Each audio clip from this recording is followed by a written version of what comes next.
And to your point about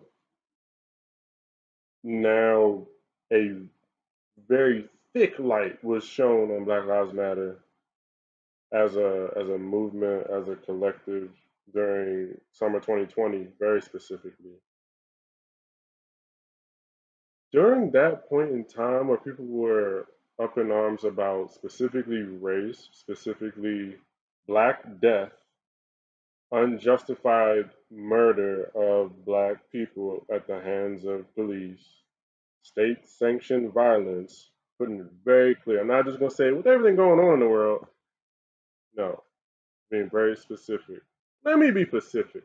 When it came to people talking about race, I took that moment in time to be like, all right, so I'm one of the Black lives. So this whole race thing, it doesn't really apply to me, but Black trans lives, that is what applied to me, where I was like, yo, wait, trans people are really getting murked because of their gender identity by not just police, but everyday people.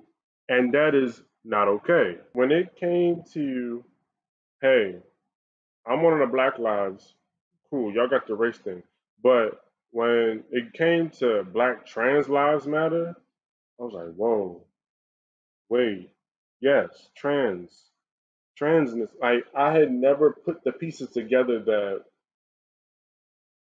I don't need to be really unpacking a lot about race and my orientation to Black people because I am the Black people, but my orientation to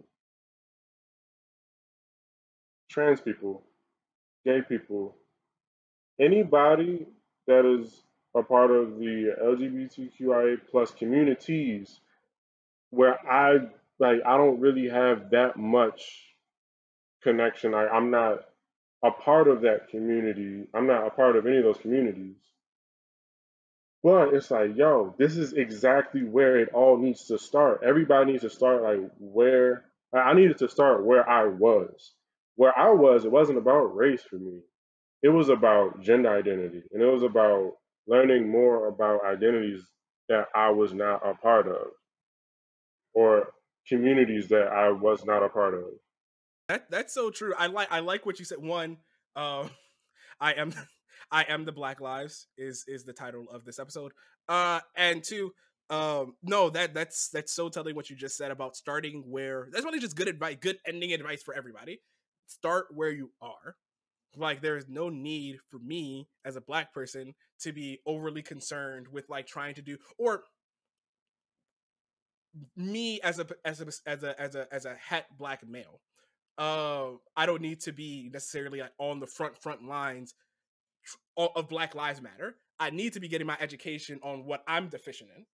I need to be getting my education on like how Black trans women are murdered at a multiple of like what, like 4 to 5% than Black males or Black women. The fact that Black women are killed and nobody's prosecuted on an almost an unbelievable rate. These are things that I don't think about, and I know that I don't think about them because I'm not a Black woman and I'm not trans. And these things don't. At the end of the day, these things don't intrinsically matter to me, but those people that are dying do intrinsically matter to me.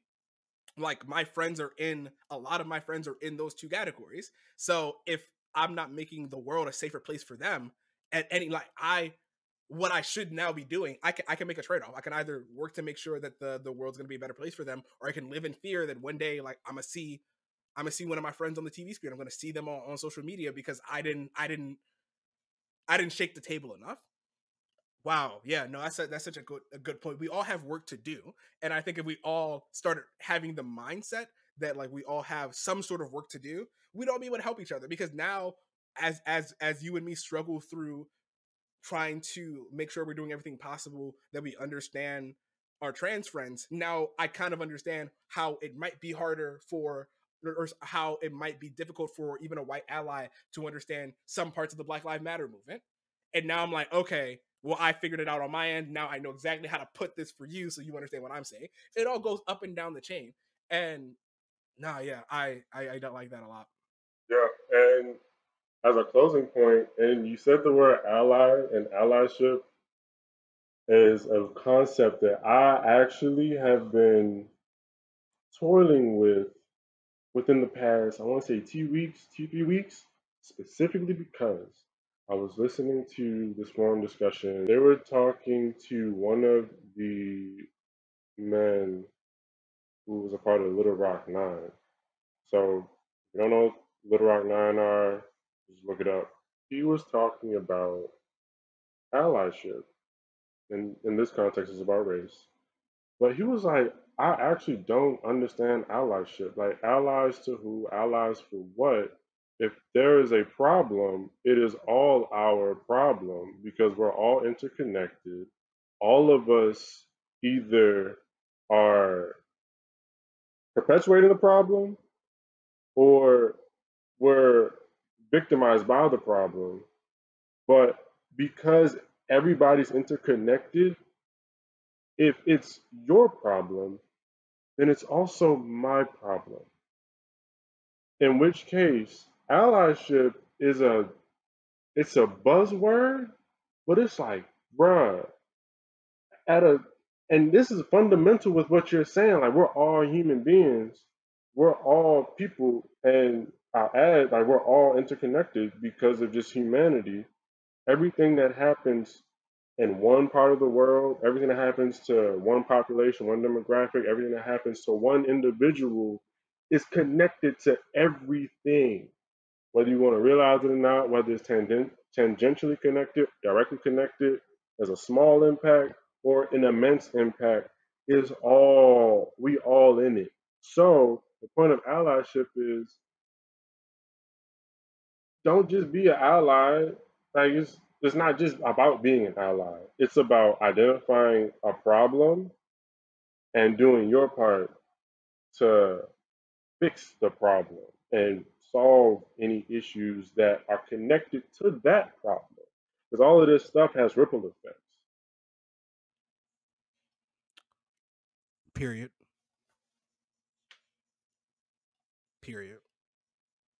Like I don't even want to ruin that part with a follow up, but yes, that's a perfect summary of what we've been talking about here today. What I guess what my last question for you is what are you hoping people take from this conversation? Like I guess because we started with black men, like specifically black men, like seeing two like black men like us talk about this kind of stuff. What do you hope people take from it?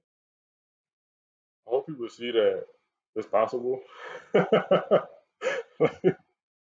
Against all odds, against all odds, there are there might only be like two, but there are two black men willing to talk about two straight black men willing to talk about this. Bro, like, and two cishet black men who don't have any ill will with talking about it. Because you could very well find two cishet black men wanting to talk about homophobia and transphobia and go into anti-fem language, go into uh, just homophobic slurs, going to transgender, this, that, and the third is bad. Look, I want people to, from this conversation, one, to just see that it's possible. For two people who do not have any direct connection to a given thing, to talk about it, learn about it, be curious about it, and not be like hateful or to be judgmental of it. And then to also, second takeaway is for this conversation to have a ripple effect where other people will start talking about it as well. And the only reason we're talking about it is because somebody else talked about it with us at some point in time. Somebody else planted the seed for us to have this conversation. So now the seed is growing. So now, ideally, when people see this, maybe more people will have constructive, productive conversations. And not even just with other people, but just with themselves.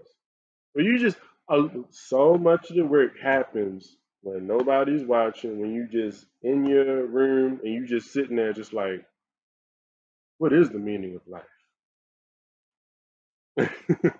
Chill, bro. How you gonna end on that, bro? No, but no, I totally agree, and I hope that at least somebody, even if it's to what you said, even if it's not external, like has the conversation with them internally, and I want to externally give my gratitude for you letting me, like letting us have a conversation here today. Thank you for having this conversation with me as well.